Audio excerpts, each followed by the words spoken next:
Ladies and gentlemen, welcome back to the Pies Presser, where we dissect all the latest Collingwood news and have a fair old chat in the comments section.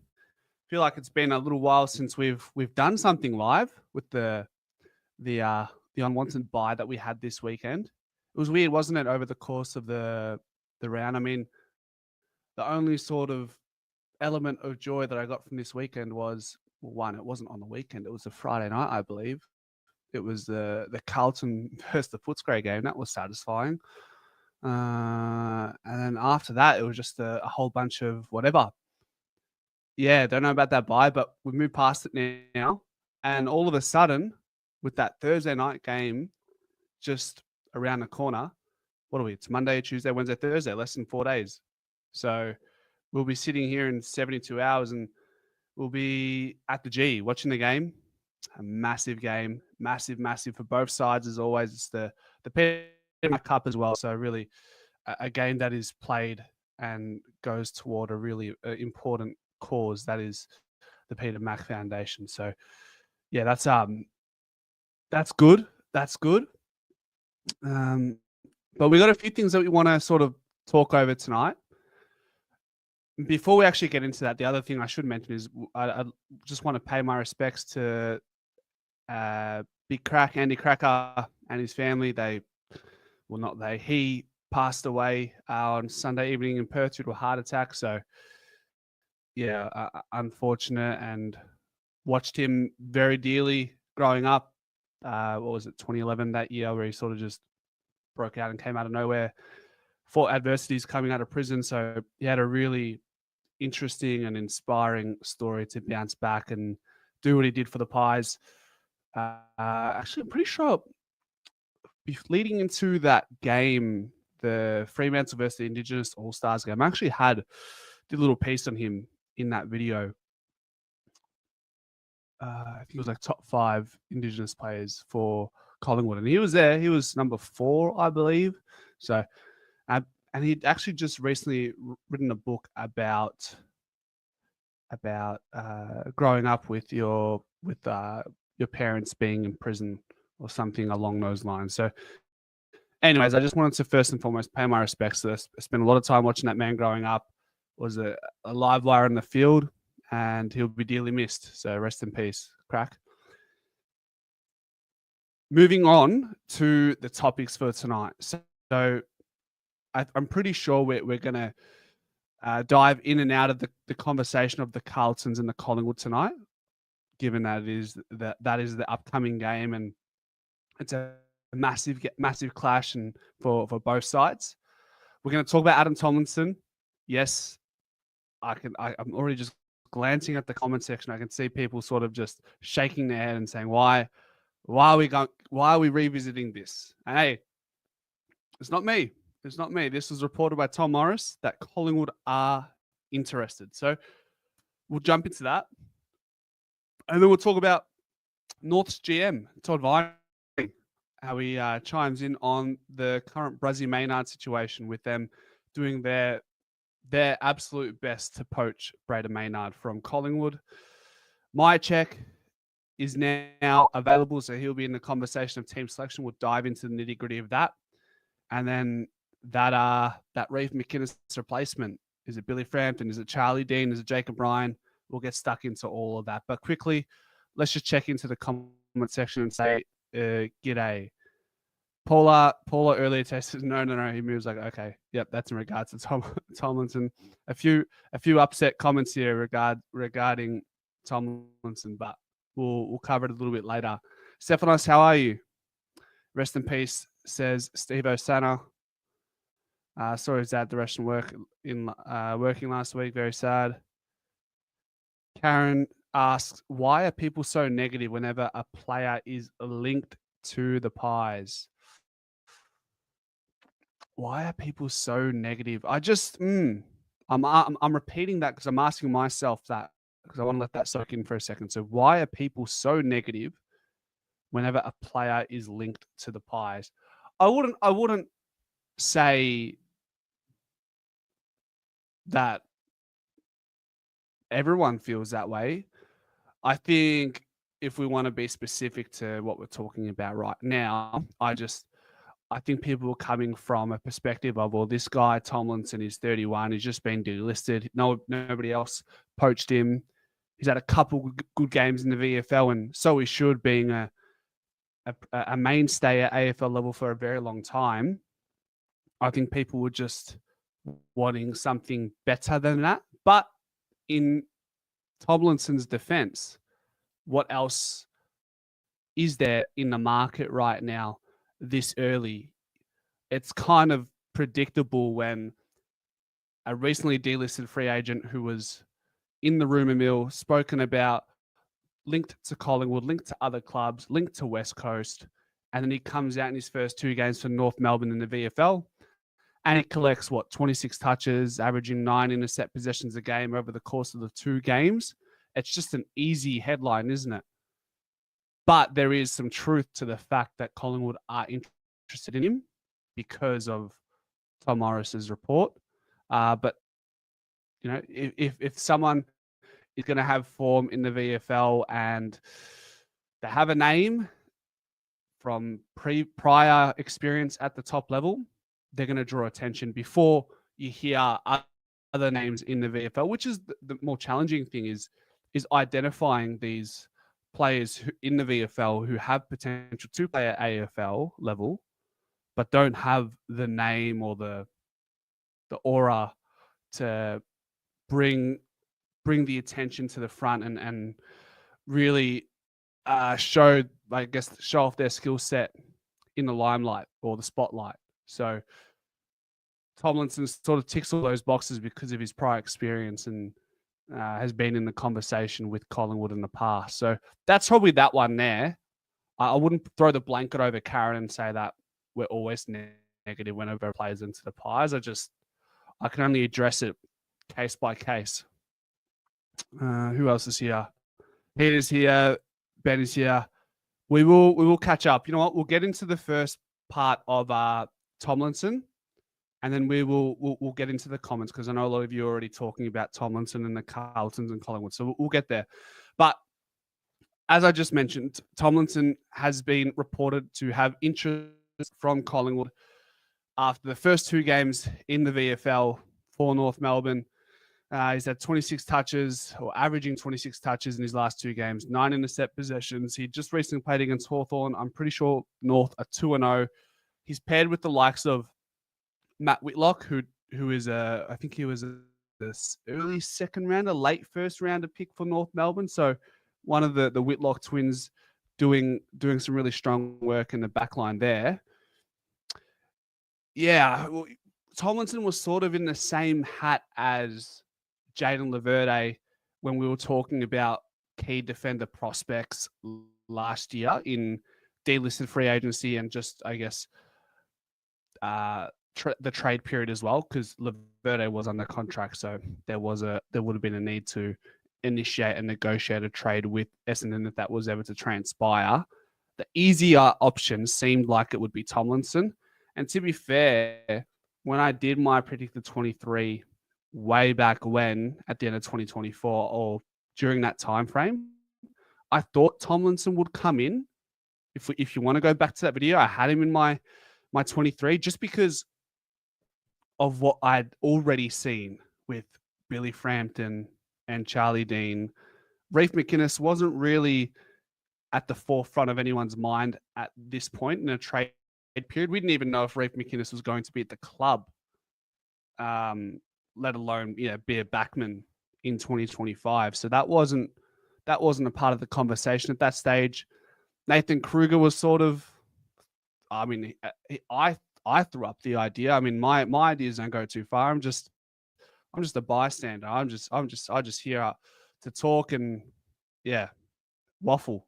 That's what we're all here for. So I'm not a coach. So, but I thought I like to think I watch enough footy and have enough sporting comprehension from other lives that I've lived to see that someone like Kruger had some potential as a backman. And ironically, guys, Nathan Kruger is playing for Geelong in the VFL side as a defender. He's played the first 2 games, so he's healthy. and he seems to be doing okay as far as the stats are concerned. I put my hand up. I haven't watched him. I haven't watched him yet, but I can tell, or I know that he's playing in the back line and it seems to be doing okay. So close watch on that. And I truly wish Kruger all the best. He's only 26, so if he can find some continuity, he's in a good system at Geelong, so they don't mess about with their VFL squad. A lot of some of their best players have come from their VFL system, so he's in a good environment to give himself the best opportunity to spring back into AFL contention at whichever club that may be. Some of you might be wondering, or maybe not, but some of you might be wondering, why are we talking Tomlinson? Why are we talking mid-season draft now? Well, prior to Reef McInnes getting injured, our list was full. It was at capacity. We were umming and ahhing about Ash Johnson. We don't know whether he's going to be placed on the long-term injury list just yet. But as it stands, quite clearly, Reef definitely will be placed on the long-term injury list, which subsequently opens up a spot on our list to get someone in like a Tomlinson in the mid-season draft. In times gone by, we mentioned Curtis Taylor, but now there is more than ever, there is a need to fill that gaping hole in the back line with someone who is doing the job. And just knowing Fly, like assessing and making observations in the first half of the VFL season, I'd like to take the best defender in the VFL with the most potential, someone who isn't 31, 32, but you just know with Fly. I think Tomlinson continues his form and finds himself fit and raring to go halfway through this year. He'll be playing in the black and white. That's my bet. Just if we know Fly well enough, if we don't already, and he has a certain way in putting together a squad, and he wants someone who is ready now. And I think while Tomlinson doesn't have the potential because he's at the end of his career, you know what you're going to get from him. And I think Fly probably likes that safety net, and the entire selection panel like that safety net in Tomlinson, knowing that you're going to get. Simple as that. He's decent by foot. He's not really much of an intercepting player. At VFL level, that's a different conversation. 8.5 intercept possessions over the last 2 games. If we want to go beyond that and look at 2024, I do believe we'll get more of a sample size and understanding of what you get from Tomlinson over the course of a year in the VFL. So he played 9 games for Casey Demons, the Melbourne Demons VFL squad. He averaged 24 touches in those games and 9 intercept possessions per game. Does it translate to AFL level? Not really. In 2024, he played 8 games for the Ds. How many intercept possessions did he have? Okay, 6.6. It's not too bad, but his intercepting marking game isn't quite there. 1.41 in 23, nearly 2 in 22. Okay. That's what I'm saying. Like it'll do. You know what you're going to get with Adam Tomlinson. So if he finds himself fit and healthy, ready to go mid-season, he's the man to do the job. He's the man to do the job, I think. Let's catch up. Let's catch up here. Ben Zero, evening legends. Thanks for keeping me company on my walk. Bring on the baggers. Ben Zero, pleasure to be along the walk with you, my friend. Yeah, Mark. So Tomlinson, where is Tomlinson playing at the moment? At North Melbourne's, or for North Melbourne's VFL side. Manny says we are only negative when they are delisted shit kickers. Look, the market is the market, and it's very bleak at the moment, especially if you're trying to get something mid-season. The other thing we have to keep in mind, guys, is if we are top 4 in the mid-season by the time we get to the midpoint of the season, who's to say we might not even get first dibs at Tomlinson? The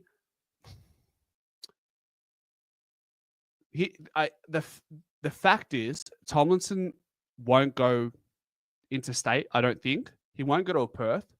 I think his family is here. I remember reading an article where there was an importance of or an emphasis on like if he's going to play, it's ideally going to be in Victoria. So I don't think a West Coast or a Port Adelaide or a St Kilda would pick. St Kilda, different story because they're in Victoria, but these interstate clubs are dying for defenders at the moment. They're probably not going to pick someone at their age who doesn't want to move. I know the national draft, you don't have much autonomy in where you want to go. Like if you're from Melbourne and you're pick number one and West Coast have pick number one, you go on the West Coast, Harley Reid. So that's just the way it is the national draft. But mid-season draft, I think you can have honest conversations with the player. You go, give him a nudge. It's like, hey, we take you coming or nah? And I think Tomlinson, as much as he probably wants to get back to AFL, he wouldn't be playing VFL if he didn't want to get back into AFL is the way I see things. He could easily play local footy, and I'm pretty sure he is tied to a local club, local footy club. But he could have played at the local footy club for the entirety of the season and he could easily earn 1,500 a game, maybe even two. So that's sort of the lay of the land in the local footy scene these days. This is what players are earning. And he could sit in the forward line and kick 10 a game. He'd be laughing. Instead, he's playing for North Melbourne in the VFL squad and probably earning maybe 1/3 of what he could potentially be earning at local footy level. So he's certainly implying by playing in the VFL that he wants to play at AFL level. And I just don't think it's going to be interstate. So back to my point, if we are higher up on the ladder by the time we get to the mid-season draft, we might not get first dibs at him. However, if he says, no, look, I actually want to go to Collingwood, don't take me, maybe it works out like that, maybe it doesn't. What we do know is clubs are pretty friendly with each other and quite, what's the word? Like just, passive with their business relationships, or like they just they don't burn each other because they know if they burn each other, if one club burns another now, then it's going to hurt them moving forward in the future. How do I feel about that? I mean, it's nice if it works out for Collingwood, i.e. the Dan Houston situation. But I'm sure if the tables are turned, then maybe it wouldn't feel so nice. But it's a business. Like at the end of the day, whatever the situation is, if whatever the most optimal outcome is for any given situation, you take that as a club. But that's just not how Australia and sports operate at the moment.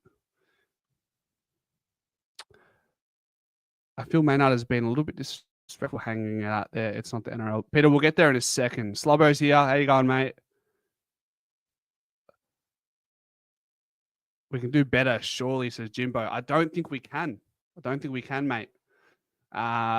Regarding Tomlinson. Maybe we can. In the VFL. But he's got the name. He's got the title. He's got the experience. So it's easy to point out Tomlinson at this point. Forget it. Just get games into someone young. Well, someone young. Who is that? Who is that right now at Collingwood? Is that a Jacob Ryan who's 6'1"? Then we go small ball. I think it's just too small. Charlie Dean's 23, 24. You know, he should be around the conversation. Your local espresso says, why on earth didn't we take Tomlinson last month or Keane when he wanted to come back mid-season? Makes no sense at all. Yeah, Keane was someone we certainly pursued in the trade period, and unfortunately he's doubled down in Adelaide and seems to be working out for him at the moment. We end up going for Membry, Houston, and Perryman. Yeah, we certainly left some room to really bolster our defensive stocks, but I suppose Fly had other ideas with Reef, which we weren't aware about. So, and unfortunately, sports happened on last week. The nature of sport occurred, and Reef did his knee. So now we're even shorter than what we were. Stephanos asked, do we really need another stopgap defender on our list? It's a good question. I think we do for at least the remainder of this year. I think I want Billy Frampton to do well. I want Charlie Dean to do well. But yeah, Tomlinson would be nice security. Is he much better than Billy Frampton and Dean? I'd say probably just a little bit better. It gives us some sort of security, especially if one of them go down. Then what? So I think to answer that question, I think we do. Just even if Tomlinson doesn't make the starting 23, at least he's covering for a Billy Frampton or Charlie Dean. Know what I mean? What else? Is anyone else on talking on defenders and Tomlinson? Jay Reedy, the GOAT, says, hey, Ant, if Roy Lobb can thrive in a backline, I don't see why Big Bad Billy shouldn't get another crack now that Reef is down. Needs some polish, but 100% effort. Big Bad Billy is all effort.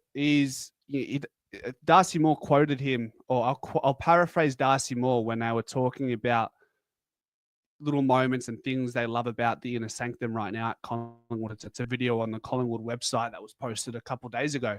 He mentions how Billy Frampton, it doesn't miss training sessions. He doesn't miss games. He's super tough. He's just resilient. TJ says he dominates in the VFL on the weekend, full well knowing that the day before Reef went down. So he knew going into that game against Sydney in the VFL that he needed to perform. All eyes were on him, which is true. I don't know if I think Rory Lobb is fundamentally a better footballer than Billy Frampton. I think Rory Lobb, for his size, is very athletic. And I think for Billy's size, he doesn't have the greatest marking ability. And as soon as the ball hits the deck, you know what? My biggest gripe with Billy Frampton is just how quickly he panics when he's in a contest at times. So if he works on that, maybe it's different. Look, I want it to work out. That's all I can say. I just want it to work out. I don't care who it is. But Billy will get an opportunity. So that's the bottom line. And what he does with it is on him. He started last year when he came in, he was actually quite exceptional and played the role really well in 2023. Not the grand final specifically, but throughout the course of the year, he was also very consistent and durable and everything else in between. So if we can find some of that, and we can already see Darcy Moore getting back to where he belongs in his form, and it's in the way we're setting up defensively and how we're winning the contest forward to center, helps us set up. Let's see Billy Frampton in a dynamic where we are the dominant side. Yeah, it's nobody. All defenders get hung out to dry when the ball's being moved quickly against you. We saw that for Darcy in Darcy Moore's game in 2023. You could have never forecasted seeing what we saw with Darcy Moore in 2024. I would have spat on your face if you told me the season that Darcy was going to have coming from 2023 into the following year. But when things aren't going well and you're asked to make decisions on the fly and you're running with you're running back towards goal, the forwards in front of you, do you X, Y, Z? It's just a completely different ball game. Whereas it's easier to defend when everything's in front of you, when it's locked in our forward half, when we're moving the ball quickly off half back, etc., etc. Peter Nutt says Dean is not up to AFL standard. I think his kicking is. I think his composure is. I just think, defensively, that's probably the question mark around his game. T Mello asks, what do you reckon on getting Ethan Phillips? Is he from Hawthorn or North Melbourne, Mello? And is he still at either one of those clubs? Peter G says Tomlinson will be a 12 to 18-month stopgap until Reef is right to go, or we trade in a young key defender. All I know for the immediate future is we're going to need some sort of key defender from the mid-season draft just to give us some security in the back line. Even if it's Billy Frampton or Charlie Dean playing in lieu of Tomlinson, at least Tomlinson is there ready to go just in case. We've done well, if you think about it, right? As the years have gone by, we've done well bringing in players on the back end of their career, and they come along to Collingwood and they revivify themselves. I'm thinking Lyndon Dunn. I'm thinking Jordan Ruffhead. You can throw Billy Frampton into there. So I don't know what it is when you put on that jumper, something changes. Something changes. So, and I'm sure Tomlinson would experience something he's never experienced before, playing in front of 60, 70, 80,000 every week, when he's usually accustomed to playing at the G on a Sunday at 110, where they can't even fill the first row. And then prior to that, he played for Sydney. So maybe that's what changes them. Who knows? Maybe that gives him a little bit more pep in his step as he sees his career out. Kieran Kelly says, this is a leper smoke screen. I think they have someone else in mind, but we want other clubs to think we will go for Tomlinson. It's a fair call. It's a fair call, Kieran. I don't know if there's any truth to that. I don't know how Leper goes about his recruitment strategies and whatnot, but we got Shane O'Brien here to help us with these exact things that we're searching for. Look, we've done well in the mid-season draft ourselves. John Noble, Ash Johnson, someone else that has done really well for us that I can't quite remember right now, but we've done reasonably well. Yeah. So to add Shane O'Brien, who's coming from Geelong, worked under Stephen Wells, I think that recruitment team is going to give us the best opportunity to make the most reasonable acquisition we can in this mid-season draft. The talent pool isn't massive. It's the mid-season draft. You got the VFL, you got the Sample, you got the Woofle, and then you got your overages who are playing in the Coates Talent League at the moment, which is what Illaru Smith was last year. So is there a player, I'm just thinking about our VFL side. I mean, there was one player in the back line who, I forget his surname. But I don't know if he's AFL quality, but he's certainly got the size of a VFL or an AFL player. Let's see what his name was. Severs or something? Angus Severs? Let me just double check anyways.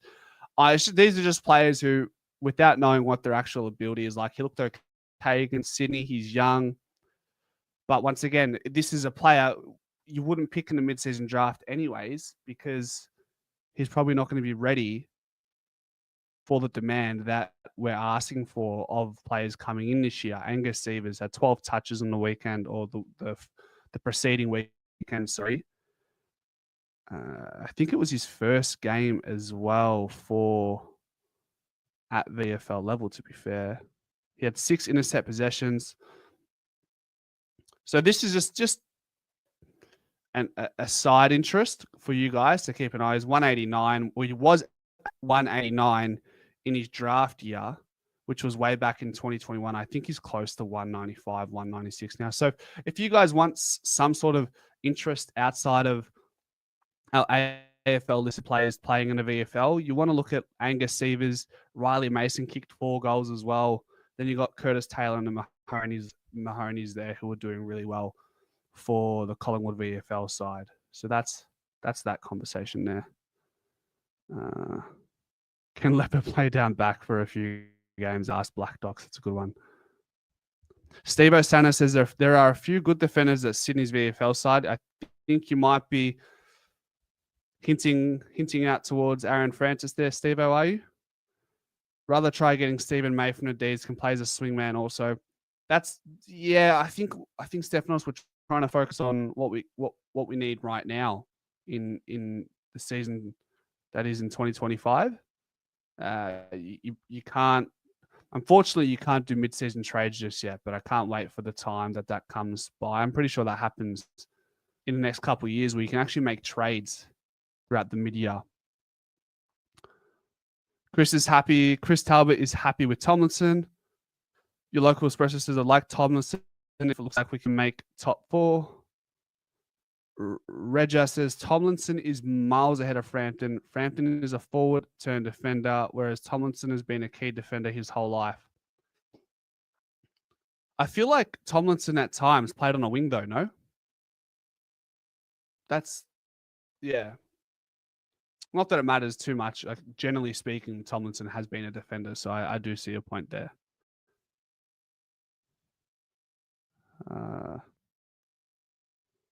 Peter Nutt says, mate, I'm giving you the mail.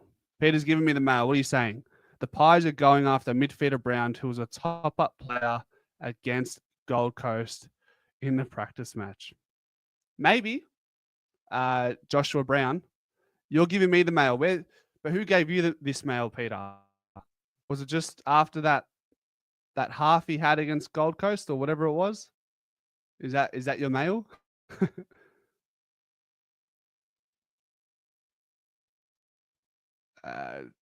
Reddy says, "Gotcha, mate. Think my pinky had more talent than Lob, but he's a brick wall now." Yeah, look, hey, I'll agree with you in the sense that I don't think anybody saw the swing the swing in form and trajectory in his career that Roy Lobb has had since last year. I think at the start of the year, nobody wanted him, and then he went into the back line, and all of a sudden he just clunks everything in the air and looks like one of the best defensive tandems alongside Liam Jones in the AFL. Peter G says, I'm getting 2023 vibes with our squad at the moment. Minimal injuries. So one player goes down and we have another player ready to go. Yes, I like that. I do like that. I do like that. My check available as well. So what do we think in the comment section? It's pretty much just as good as Coxie was against Footscray. I think you have to bring my check back in. Just a like for like swap. Not to say that Mason Cox doesn't have a spot in the side moving forward and towards the back end of the season. Even with this squad fully available, I think we'll know more. Yeah, in the next 6 to 8 weeks,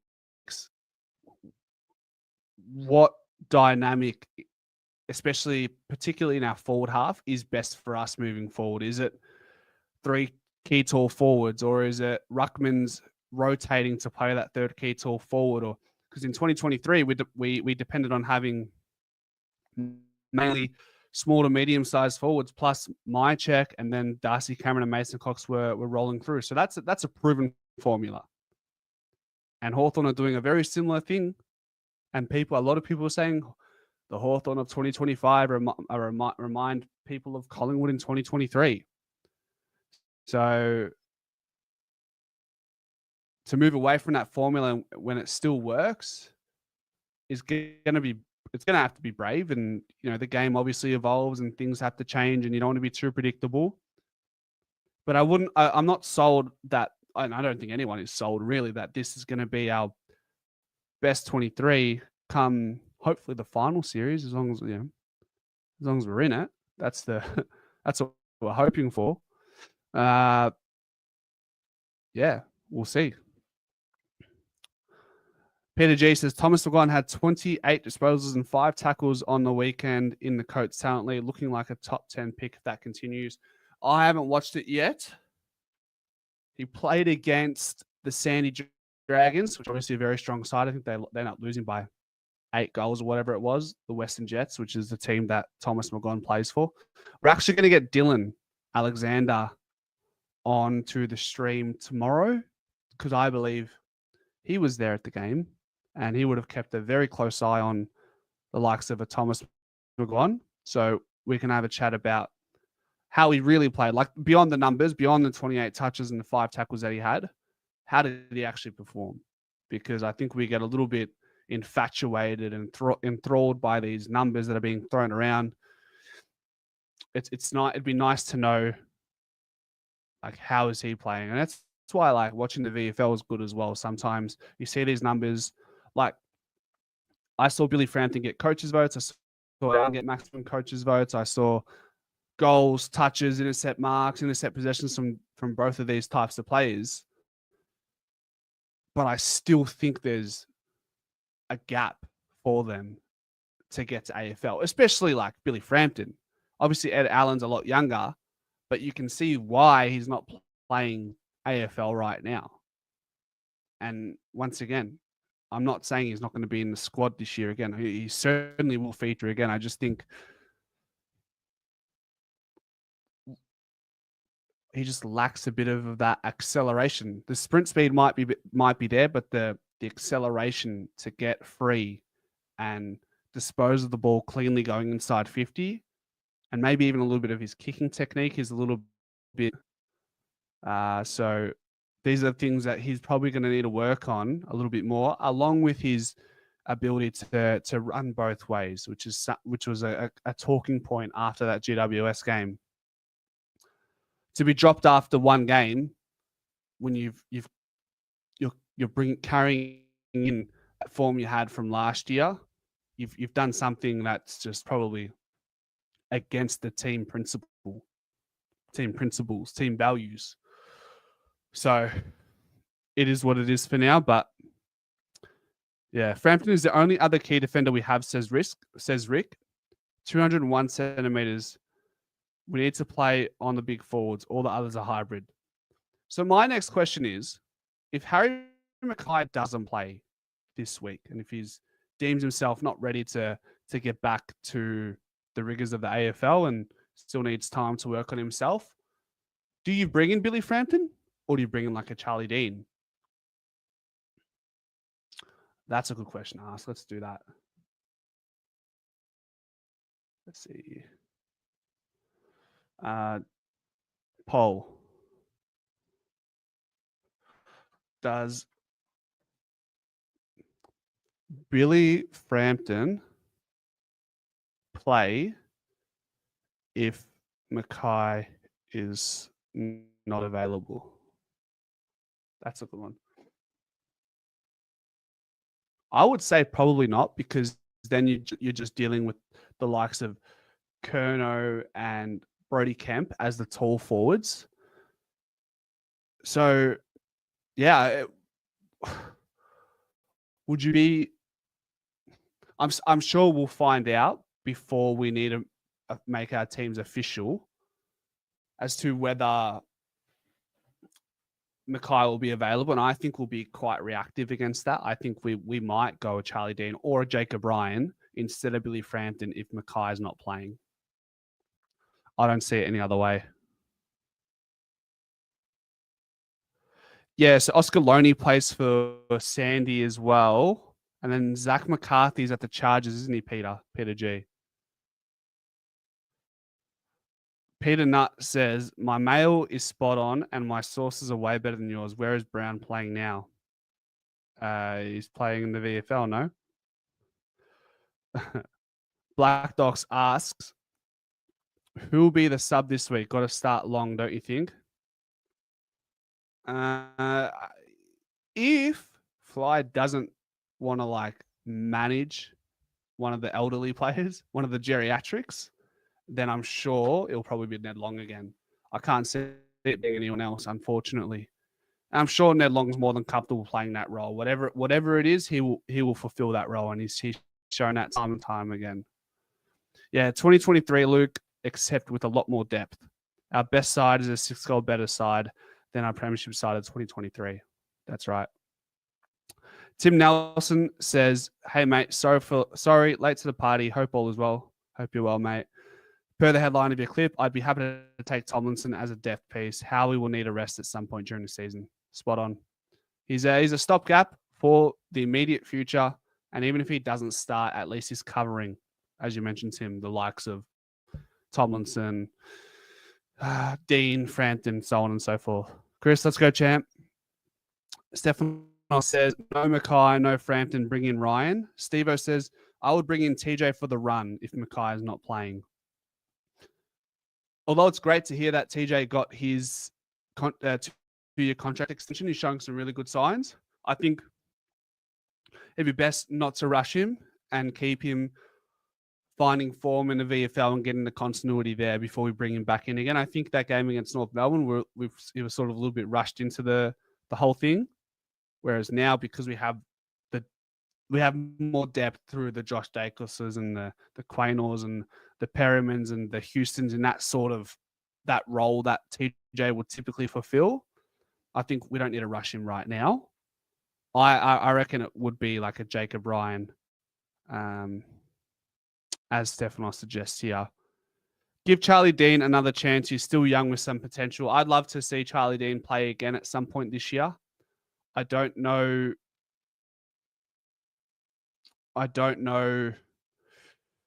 if he seems a bit further down the pecking order, and I just think because he's such a liability defensively 1-on-1, and he's a decent intercept marker, but I think Fly wants a really tall key pillar in a Billy Frampton, and maybe that's why we're desperate to get a Tomlinson.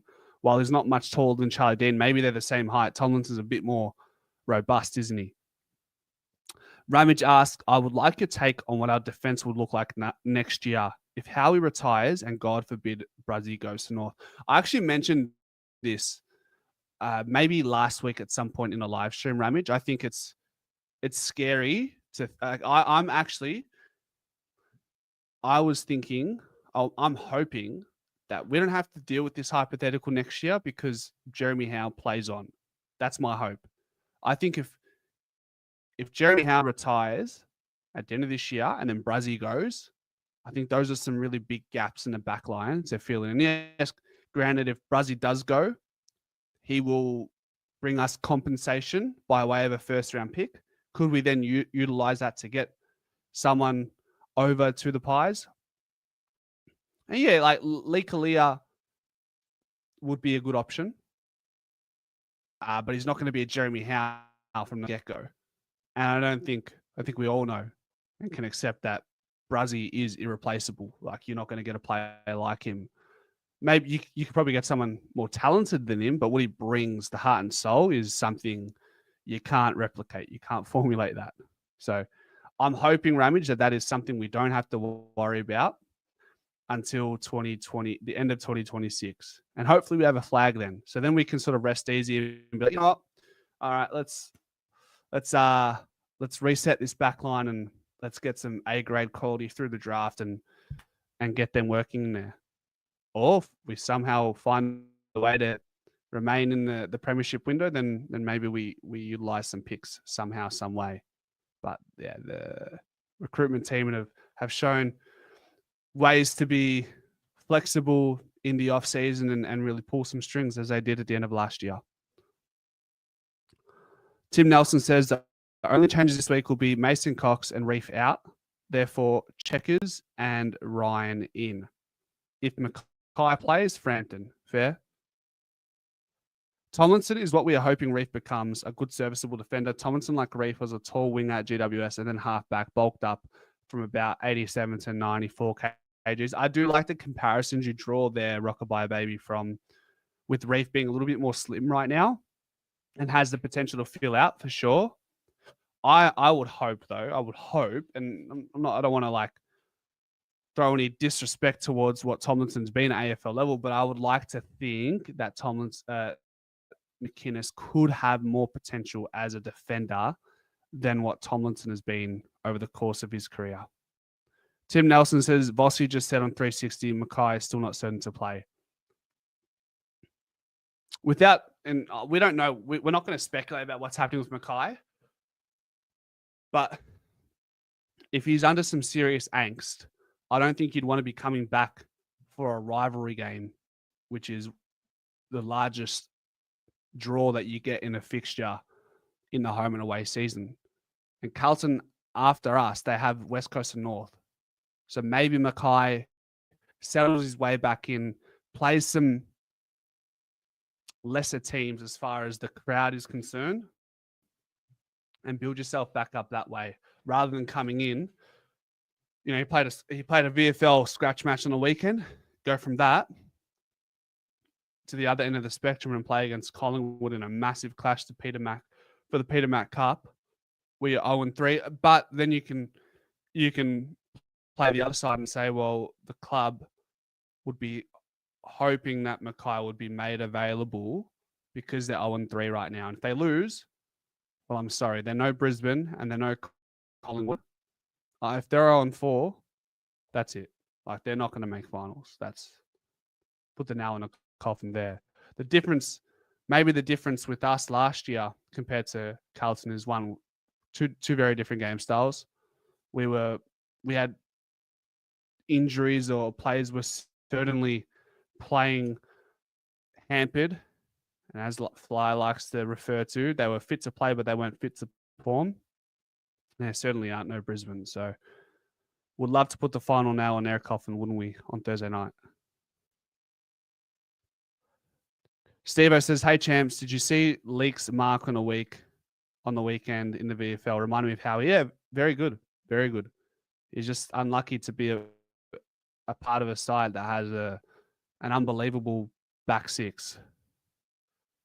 Rockabye Baby says, Tomlinson has great disposal efficiency, which we can see he's averaged a fair amount of disposals over the course of his career. And he's averaging, 26 touches this year in the VFL, averaged 25 last year, but does struggle on the likes of a tall with fast pace off the mark. So when I think of a tall with fast pace off the mark, I'm thinking the King brothers as well, but did complement May and Lever well. D's, yeah, we spoke about Marek last week. Marek looked good against Freo. Good suggestion from you. Oh, there you go. Yeah. Look, he's probably right now, with his size, he's more of a third key tall defender, but wowee, his ball use and his speed off the mark, we could use that. Like, I'll tell you, he's definitely going to be better than Reef McInnes in his career. So if Marek fills out, he's like 196, 197. The way he uses the ball, he uses the ball like a 185 centimeter player would. So let's just keep a close tab on him, especially given the fact that he's from Melbourne.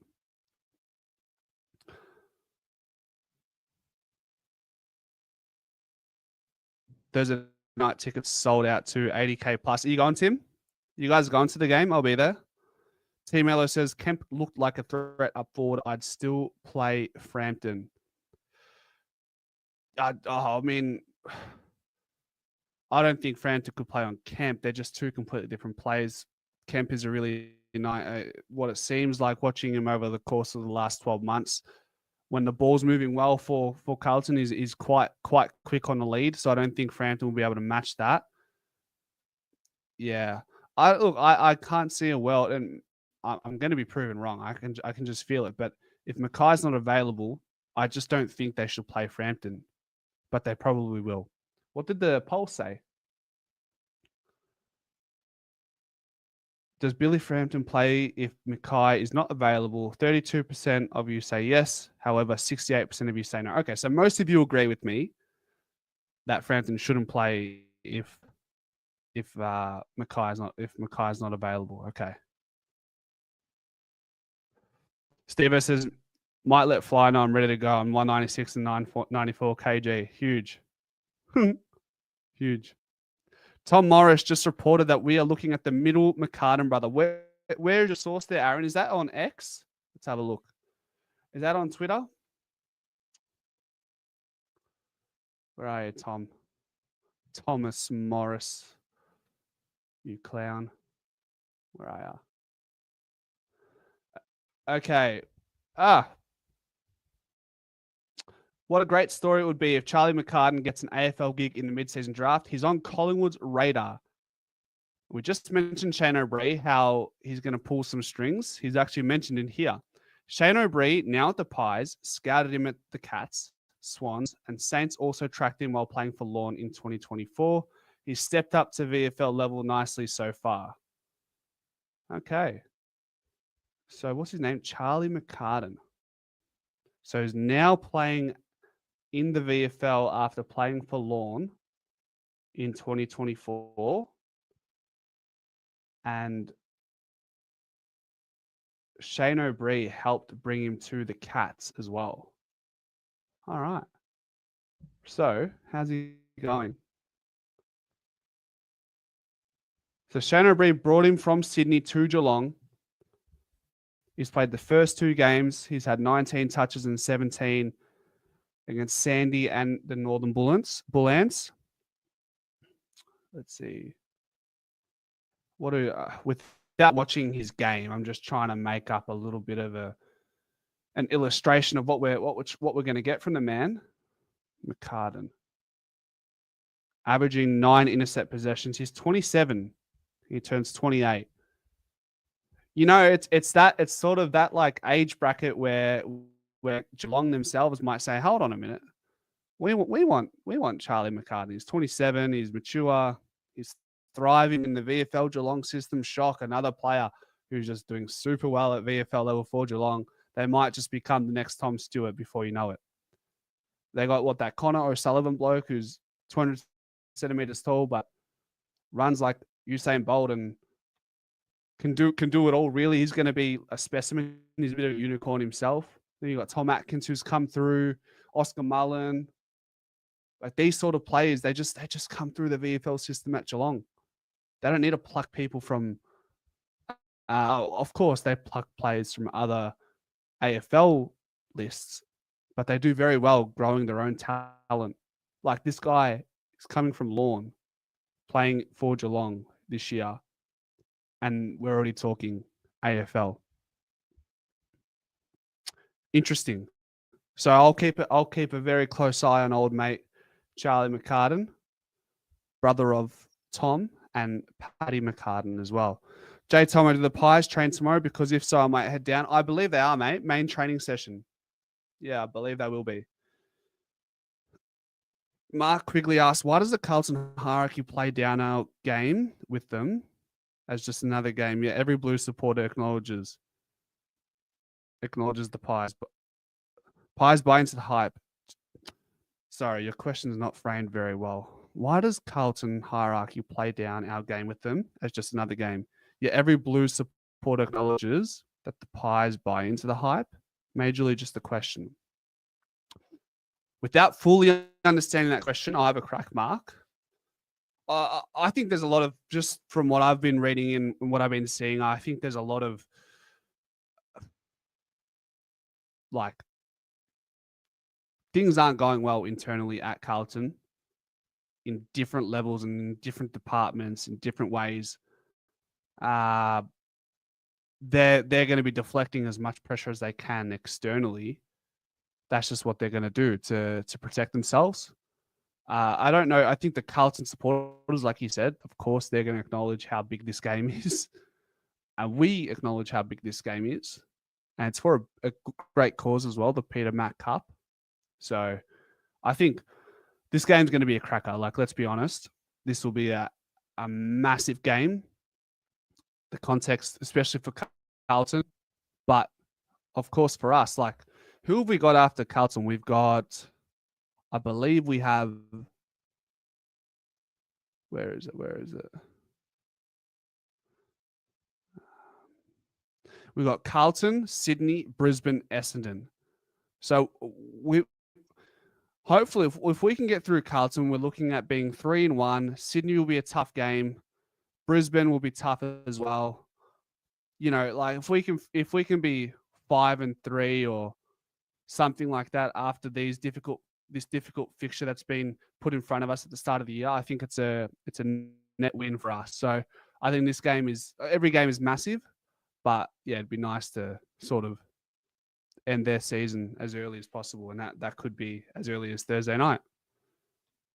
Graham Wright going to have the chat he had with Bucks with Voss soon. It will be a coffee in a public place. Oh god, is Graham Wright just doing what we wanted him to do at Carlton? Sort of the Mick Malthouse job, some would say, conspiring against Carlton and sending them back into the blue abyss. Is that what they're doing for us?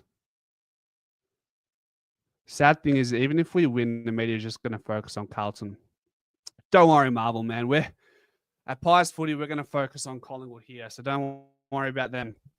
Let Cornsey and co do their thing and let them cook Carlton. We'll come over here. Come to the post-game show. We'll soak it up. We'll soak it up for sure. Yeah, we'll entrench ourselves in indulging in the likes of the performances of Lockie Schultz and Ned Long. We'll be salivating. We'll be talking about Bo McCreary in the midfield, centre bounce clearances. Yeah, and obviously with the passing of Cracker, there will be an extra level of commitment and everything else in between. That someone who represented the club, popular figure, obviously just passed away. So it's just even more reason to go into the game with that grit. Maybe Jamie Elliott pays homage to Cracker and gives us a cracking specky. Maybe Jeremy Howe can do it for him as well. Malthouse, that's the trifecta, the sabotage trifecta. Malthouse, Daisy Thomas, and now Graham Wright. Perfect. Is there anything else? I think there was another thing we wanted to talk about. It was the CEO, wasn't it? So we see here, Todd Viney has responded to reports of the club's link to out-of-contract Collingwood star Brayden Maynard. So as we know, the reports are out there that the Pie Man Bruzzy is being offered $1 million per year over the course of 5 to 6 years. So they've obviously got a bit of landing space there. But Viney believes the reports have gone too hard, too early. But he does say Maynard fits the profile of a player they would be keen on adding to their squad. Kind of funny that. He says it's probably a little bit premature, the reporting. We certainly haven't had anywhere near the conversation with his manager or Brayden. We're aware of every free agent and restricted free agent and players coming out of contract and are scouting them probably 2 years out. He's a player we're aware is out of contract, and I think in our back end we're still developing, but we need to stiffen up a bit behind the ball. I think defensively speaking, we need to get stronger, and he's a player that could potentially help us in that area if he ever decides to leave. So there you go. Interesting. Everyone's putting their 2 cents into it. He leads in with the conversation. He prefaces the conversation by saying, "Oh, look, I think it's a bit premature. We're going a bit early on this conversation," but then he doubles down on what sort of player they're after. And they didn't say they want like a high-flying intercept mark like Lee Kalia. They said they want somebody who can stiffen up their backline. And I don't think anybody stiffens up a backline more than a Brayden Maynard, that's for sure. So there it is. Oh, Cameron Cloken hates Scotland as well, Tim Nelson. How could I forget? Very true. Rick says Bobby's due for a 5-goal special. I know. It's been a while. He hasn't kicked 5 goals since the North game last year. So might be due. It would be nice. Anyhow, I think we'll leave this at that, guys. I thank you all for joining me tonight. We'll be back tomorrow for another Pies presser. And then Wednesday, we'll have Moving the Magnets. Thursday, we'll do the pre-game show, post-game show. I'll also get a match preview out tomorrow as well. So once again, I thank you for all being here. And until tomorrow, go Pies.